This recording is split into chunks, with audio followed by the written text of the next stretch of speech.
Good morning, children.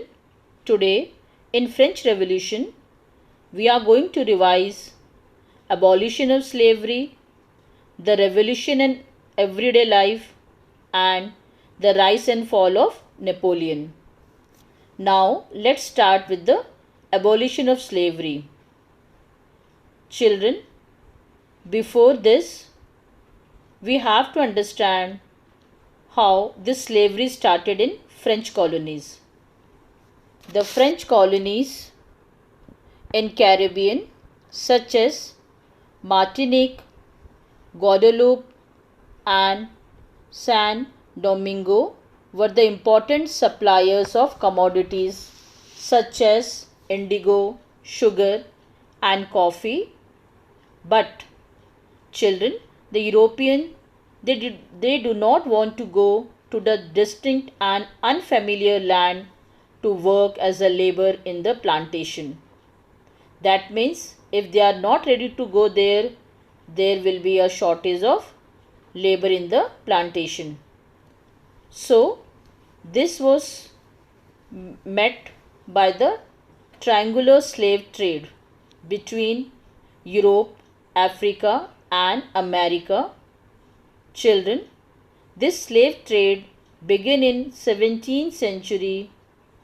Now, what the French merchants started doing? They started sailing from the port of Bordeaux and Nantes to the African coast, where they used to buy the slaves from the local chieftain. After buying, the slaves were branded and shackled, which means slave owners used extreme punishment to stop flight or escape. They would often brand the slave palm, shoulder or a cheeks with the branding iron. Iron was sometimes used to mark recaptured runaway slaves to help the locals easily identify the runaway slaves. It involves the burning of the skin with a hot or a cold instrument to produce the permanent mark. After that, the slaves were packed tightly into ship for 3 months long voyage across the Atlantic to the Caribbean. Children, the port cities like Bordeaux and Nantes got their economic prosperity only because of flourishing slave trade. The exploitation of slave labor made it possible to meet the growing demands in European market for sugar, coffee and indigo. Children, throughout the 18th century, there was a little criticism of slavery in France.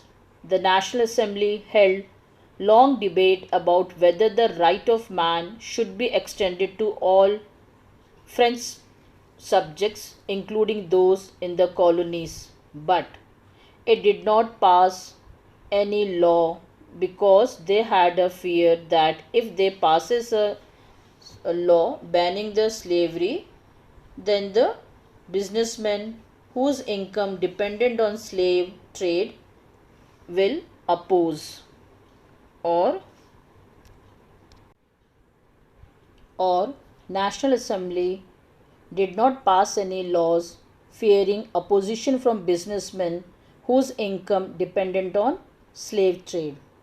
Children, it was finally the convention which in 1794 legislated to free all slaves in French overseas possessions. Means a law was passed to free all the slaves, but it turned to be a short term because after 10 years Napoleon reintroduced slavery. Plantation owners understood their freedom as including the right to enslave African Negroes, pursuit of their economic interest. Finally, the slavery was abolished in French colonies in 1848. Children, once again I am repeating, the slavery was abolished in 1848 from the French colonies.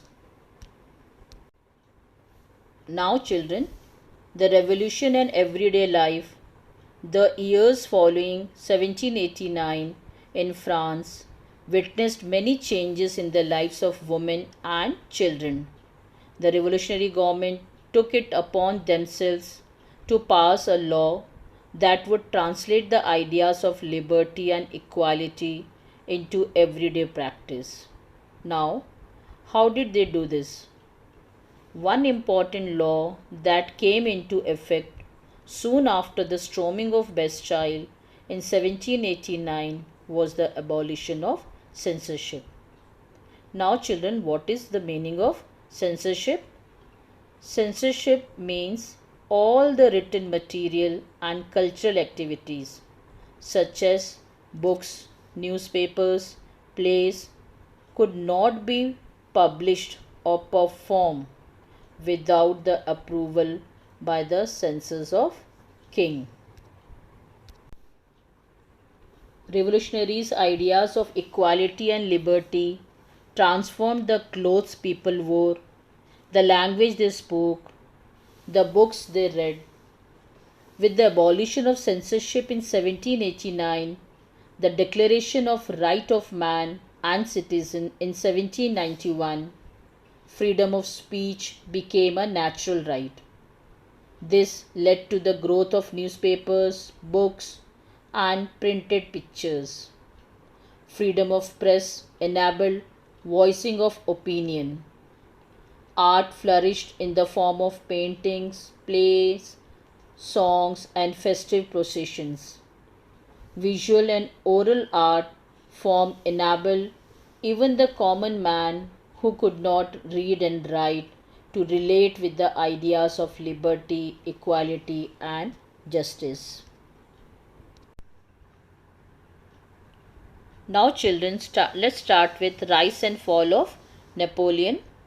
Napoleon came to power as a result of unstable directory that ruled France. Due to weak directory, Napoleon got an opportunity to rise to the political power. In 1804, he crowned himself as the Emperor of France. When did he become the Emperor of France? In 1804. He set out to conquer the neighboring countries, defeating the dynasties, and then putting his relatives or members of his family in that place. He was seen as a modernizer of Europe. He brought out many laws such as protection of private property and a uniform system of weight and measure provided by the decimal system. Children, he was also seen as by many as a liberator who will bring freedom to the people. But very soon his army came to be viewed as invading forces. He carried out military campaign and invasion of Russia and Spain.